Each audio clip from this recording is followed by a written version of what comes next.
Being a dad is the best job I've ever had, and I'm sure many dads in the audience would agree, but it can be a little scary for first time dads, mentally, physically, and otherwise. I'm pleased to welcome Jason Hojnacki to the podcast today. He's an employee assistance program therapist at Franciscan Health, and he's here to help prepare first time dads for fatherhood. This is the Franciscan Health DocPod. I'm Scott Webb. Jason, it's great to have you here today. I was mentioning to you that I've had 2 kids, and so I've prepared for fatherhood. So we're going to talk through that and how to support a partner through postpartum depression. So a bunch of things to talk about today. And I think maybe the best place to start is just, what are some of the common challenges that new fathers face during that transition to parenthood? Some of it is just an automatic weird pressure and kind of an adjustment to, wow, it's not just about me anymore. It's not just about my wife or my girlfriend anymore. Now it's about this other new person here. And my goodness, what do I do with this new person? I hope I'm a good dad. I hope I'm a good provider. I think it changes your whole perspective because now it's not just about you anymore. It's about you and this other new person. Yeah, that's definitely what I experienced. I had been, a person of my own for so long and then was married. And then it was like preparing for fatherhood was just, am I up to this? Am I up to the challenges? Will I be a good dad? All those things. And I guess Absolutely. yeah, and it just makes me wonder how we can best prepare ourselves, emotionally, mentally for that challenge of being a great father. You got a couple different options. I would say number one, if at all possible, you have a really good relationship with your partner, your Yeah. wife, your significant other. The two of you kind of talk together about, hey, here's some concerns I have. Hey, do you think I'm going to be a good father? Hey, what do you think about all this?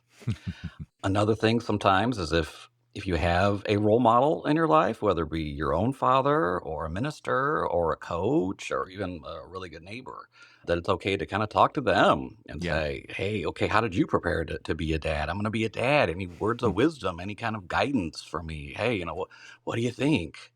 And so I think those kind of things help. The other thing that I did that I certainly recommend to other impending fathers is I attended a birthing class with my fiance. And they kind of went over some very basic stuff in there too about, oh, okay, this is what labor will be like, or oh, this is what it'll be like when you first get home. And so that was very helpful and very informational. Yeah. Yeah, I thought I was prepared. I did something similar, and then, my wife ended up having a C-section, Yeah. and nothing quite prepares you for that. There was no Whew. yeah, there was no classes for that, and, yeah, that was an interesting experience, but you're right, like, there's a lot of things we can do and, leaning on people we know, respect, love, neighbors, friends, parents of our own, all that good stuff. How do we balance and maybe what are some effective ways to do that being a father but also balancing work and family after the baby comes? One of the things that I recommend, if at all possible, is that you actually take some time off of work. Yeah. There's some people have PTO, some people have the Family Medical Leave Act, some people actually have paternity leave. And if at all possible, take the time off of work. That way you could spend the time with your new child and with your wife and, just really enjoy that time together of being a new family or an expanded family. Yeah, and it does seem, this is from a layperson's perspective, of course, but it does seem that unlike maybe the old days, I'm 56, I definitely lived through the old days, and it does seem to me like more and more fathers, more and more new fathers are able to take that time off that maybe wasn't the case 20, 30, 40 years ago, Is that your sense of things that it's more acceptable now, Yes. legally and otherwise, for fathers to take some time off too? Definitely, definitely. I think society has changed a little bit and evolved a little bit that, hey, yes, it's perfectly okay. We want you both to be home. The child needs both of you. Yeah. And I do think there's been a cultural shift to where more companies and more workplaces are saying, sure, take the time off. Go. Congratulations, Dad. Congratulations. So, yeah, Yeah. I think we have seen that shift. Yeah, it's good stuff. So how do we support our partners both during pregnancy and during that postpartum period?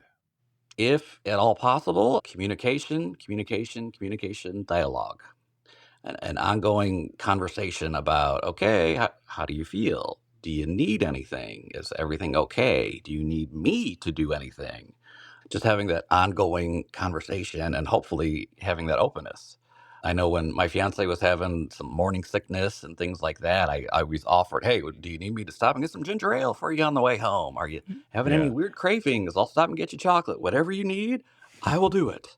And yeah. I made it clear that I would do that for her. Yeah, that was my experience. My wife had some unusual, food and drink requests, and I said, "Anything you need, dear. Let me head out to the store and get those things for you," and yeah, I'm sure, Jason, there are some we've talked through, like, the kind of folks we can lean on as we prepare for fatherhood, but what are some of resources or support systems you recommend that are available, especially for those fathers-to-be or new fathers who are really struggling with mental health? There are a couple different options. Number one is there's always the EAP where I'm from.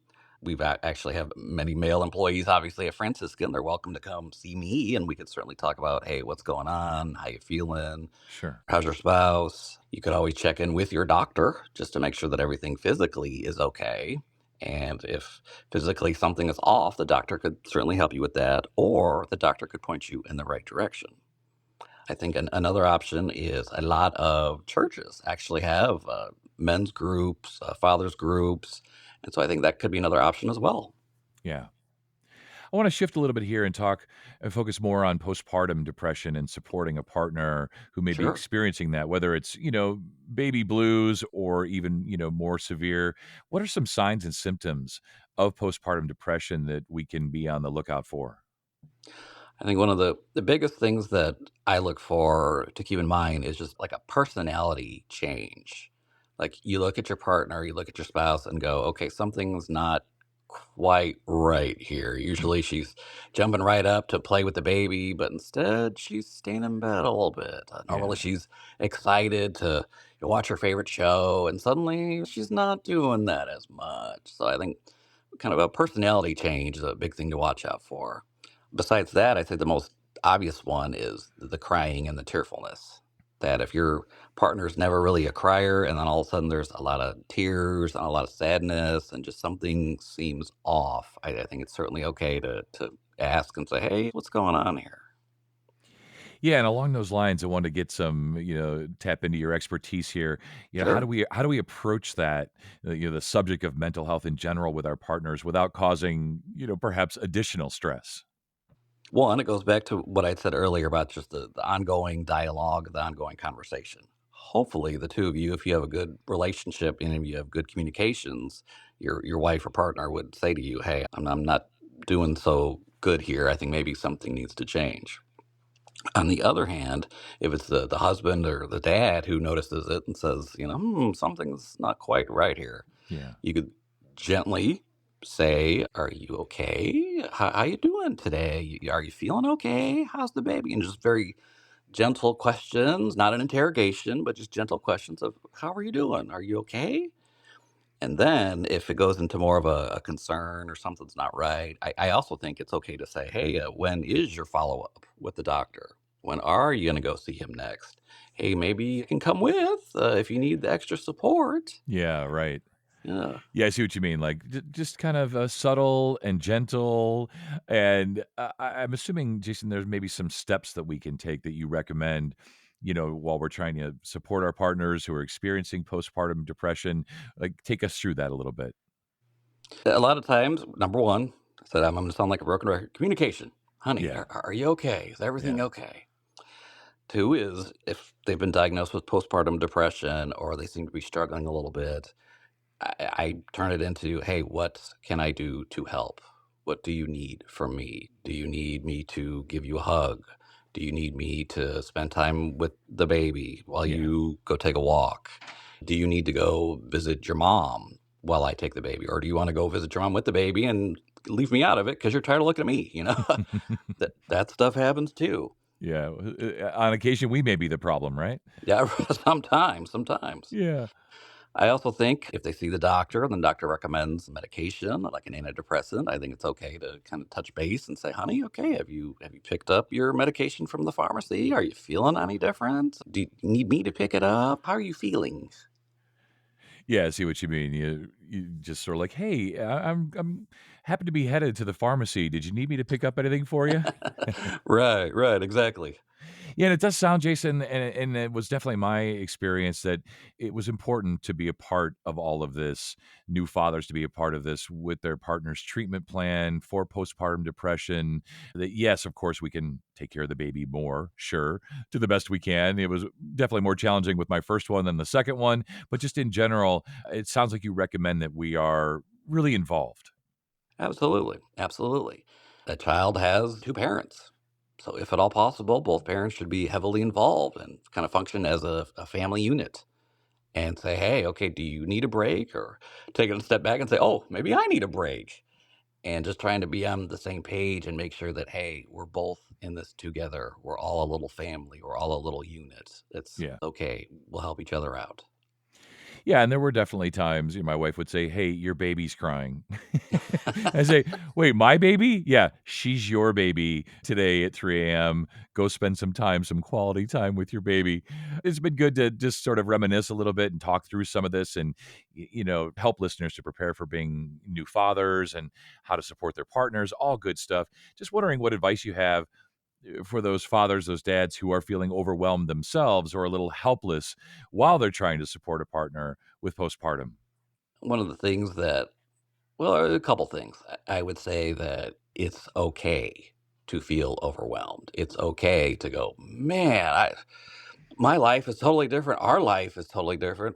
Wow, wow. Yeah. It is okay to feel like that. Part of that is very normal. The other thing to keep in mind is that, hey, people have been having children for, thousands of years here, and lots of people go through this. It's all going to be okay. Yeah. I'd also say in terms of the child getting older, that a lot of that gets easier as well too. Eventually, they're able to actually tell you what they want. Hungry, thirsty, and I think that makes it easier too. So I think it's okay to keep in mind that, hey, this is going to get easier. This is part of the process. This is hard, but this is actually going to get easier. Yeah, it definitely gets easier, and then eventually they become teenagers, and that's a whole other thing. Right. Is my 16-year-old really driving on the highway right now, and I can't see them, and I can't help them? That's a separate podcast, but really good stuff today. Helpful information today, Jason. Thank you so much. Oh, you're very welcome. And to learn more, visit franciscanhealth.org and search parenting.